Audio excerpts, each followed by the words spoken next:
আসসালামু আলাইকুম। অবশেষে সমাজসেবা অধিদপ্তরের নতুন সার্কুলার সম্পর্কে আজকের এই ভিডিওটিতে আলোচনা করতেছি। আপনারা যারা এখন পর্যন্ত আমাদের এই নতুন চ্যানেলটি সাবস্ক্রাইব করেননি তারা সাবস্ক্রাইব করে পাশে থাকা বেল আইকনটি অল করে দিন। আপনারা অবগত আছেন আমাদের পূর্বে একটি চ্যানেল ছিল, বিভিন্ন সমস্যা থাকার কারণে সেই চ্যানেলটি নষ্ট হয়ে যায়। তাই আপনাদের কাছে বিনীতভাবে রিকোয়েস্ট করতেছি, আপনারা যারা এখন পর্যন্ত আমাদের এই নতুন চ্যানেলটি সাবস্ক্রাইব করেননি তারা অবশ্যই সাবস্ক্রাইব করবেন, যাতে পরবর্তীতে সরকারি চাকরির গুরুত্বপূর্ণ আপডেট সবসময় সবার আগে পেতে পারেন। তো এখানে দেখতে পারতেছেন সমাজসেবা অধিদপ্তরের নতুন সার্কুলার। এই সার্কুলার সর্বপ্রথম যে পদ রয়েছে পদের নাম হাউস প্যারেড কাম টিচার, অস্থায়ী রাজস্ব পদে জনবল নিয়োগ প্রদান করা হবে। এই পদের জন্য আবেদন করতে হলে কোনো স্বীকৃত বিশ্ববিদ্যালয় হতে দ্বিতীয় শ্রেণীর স্নাতক degree, bachelor of special education degree pass থাকলে আবেদন করতে হবে। বাংলাদেশের সকল জেলা থেকেই আবেদন করার সুযোগ থাকছে। তবে এখানে যে সার্কুলারটি দেখতে পারতেছেন, এই সার্কুলার প্রতিটি পদের ক্ষেত্রে বাংলাদেশের সকল জেলা থেকেই সম্পূর্ণ বিনা অভিজ্ঞতায় আবেদন করার সুযোগ থাকছে। দ্বিতীয় নম্বর যে পদ রয়েছে পদের নাম ষাট লিপিকার কাম কম্পিউটার অপারেটর। এই পদের জন্য আবেদন করতে হলে অনুমোদিত যে কোনো শিক্ষা বোর্ড হতে উচ্চ মাধ্যমিক সার্টিফিকেট, মূলত এইচএসসি অথবা সমমান পাস থেকে আবেদন করতে পারবেন। ষাট লিপিতে গতি প্রতি মিনিটে ইংরেজিতে 80 শব্দ এবং বাংলায় 50 শব্দের গতি থাকতে হবে। কম্পিউটার মুদ্রণ গতি ইংরেজিতে 30 শব্দ এবং বাংলায় 25 শব্দের গতি থাকতে হবে।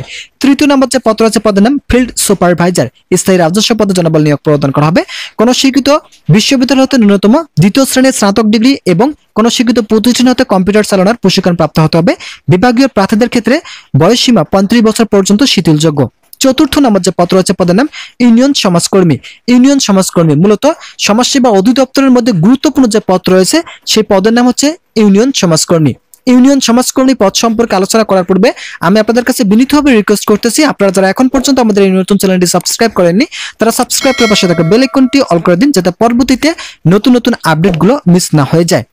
তো এই সার্কুলারে এই পদের জন্য মূলত ইউনিয়ন সমাজকর্মী পদের জন্য আবেদন করতে হলে শিক্ষাগত যোগ্যতা কোন স্বীকৃত বোর্ড হতে ন্যূনতম দ্বিতীয় বিভাগে উচ্চ মাধ্যমিক সার্টিফিকেট, মূলত যাদের শিক্ষাগত যোগ্যতা এইচএসসি পাস রয়েছে তারা এই পদের জন্য আবেদন করতে পারবেন সম্পূর্ণ বিনা অভিজ্ঞতায়।